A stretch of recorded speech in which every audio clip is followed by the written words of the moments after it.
Bonjour à tous, ici El Garni Mehdi et vous écoutez un nouvel épisode de Project Mode. Bienvenue dans le podcast des passionnés de management de projet. Aujourd'hui, on va parler de comment gérer la qualité dans votre PFE. Ce podcast est rendu possible grâce à Oliris, une entreprise spécialisée dans les formations et le conseil au management de projets et risques industriels. Pour visiter son site web, allez sur oliris.net.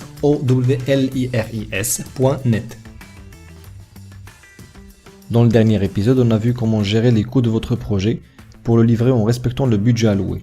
Dans cet épisode, nous allons voir comment gérer la qualité de votre projet pour l'achever conformément aux exigences de qualité requises. C'est sûr que je n'aurai rien à vous apprendre concernant la gestion de la qualité produit ou l'implémentation d'un standard qualité au sein d'une entreprise. Mais sachez que dans chaque projet, il y a un volet de gestion de qualité qui concerne tout ce qui est processus de gestion de projet et un volet de maîtrise de la qualité des livrables du projet. Sans oublier que la qualité projet soutient également les activités d'amélioration continue des processus menés au nom de l'organisation réalisatrice. La qualité doit avoir une place centrale dans votre manière de gérer vos PFE, car le non-respect des exigences de qualité peut entraîner des conséquences négatives graves pour les parties prenantes du projet. Par exemple, satisfaire aux exigences du client par un surmenage de l'équipe projet peut conduire à une diminution des profits et un accroissement des niveaux de risque globaux du projet, à des démissions, à des erreurs ou à des reprises. Mais aussi, respecter les objectifs de l'échéancier du projet en effectuant à la hâte les inspections qualité planifiées peut compromettre la détection d'erreurs, entraîner une diminution des profits et accroître les risques ultérieurs lors de l'utilisation du produit. Dans ces deux cas, c'est la qualité de gestion du projet lui-même qui est compromise. Comme avec tous les aspects du projet, dans la gestion de qualité, il faut planifier ce qu'il faut faire et comment le faire. Donc, la première étape, c'est d'identifier les exigences de qualité et les standards à respecter pour le projet et ses livrables, et à documenter comment le projet établira sa conformité vis-à-vis de ces standards. Par exemple, vous aurez comme exigence de dimensionner un bac de rétention selon la norme ASME 8, gérer le projet avec le framework Prince2 et gérer les risques selon l'ISO 31000. Et bien évidemment, les facteurs majeurs qui vont influencer votre plan de gestion de la qualité sont la réglementation en vigueur, les règles, les normes et les directives spécifiques à votre domaine d'application et le système de gestion de la qualité de l'organisation où vous faites votre stage, y compris les politiques et les procédures de qualité. Mais aussi la dimension coût doit rester au centre de votre planification. Une analyse coût-bénéfice va vous permettre de déterminer si les activités de qualité planifiées sont rentables.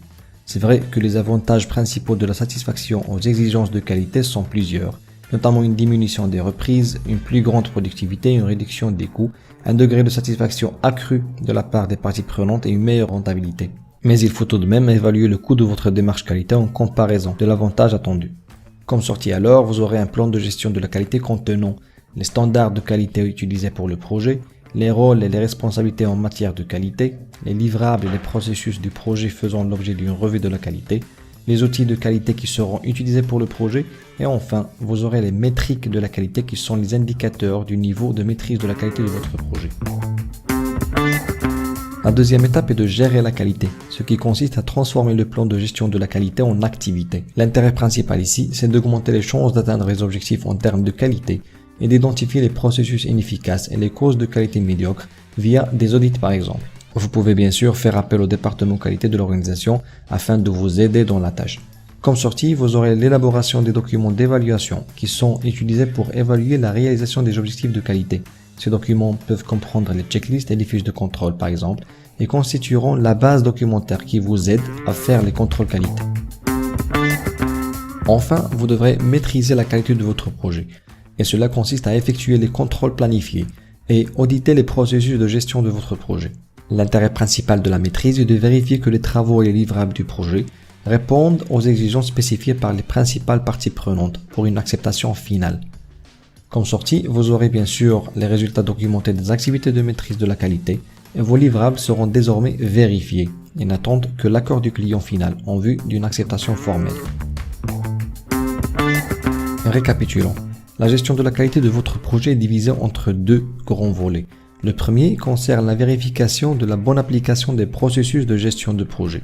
Et le deuxième concerne la vérification des livrables du projet. Les deux volets doivent se baser sur un plan de gestion de la qualité que vous allez élaborer conjointement avec votre équipe en amont du projet. Mais surtout, rappelez-vous que dans la qualité, la prévention vaut mieux que l'inspection et l'inspection vaut mieux que la correction. Dans le prochain épisode, nous allons parler de la gestion des risques de vos projets. C'est l'un des aspects les plus difficiles à maîtriser et l'un des volets les plus importants dans la réussite de tout projet. J'espère que vous trouverez ce contenu intéressant et je vous dis alors à bientôt.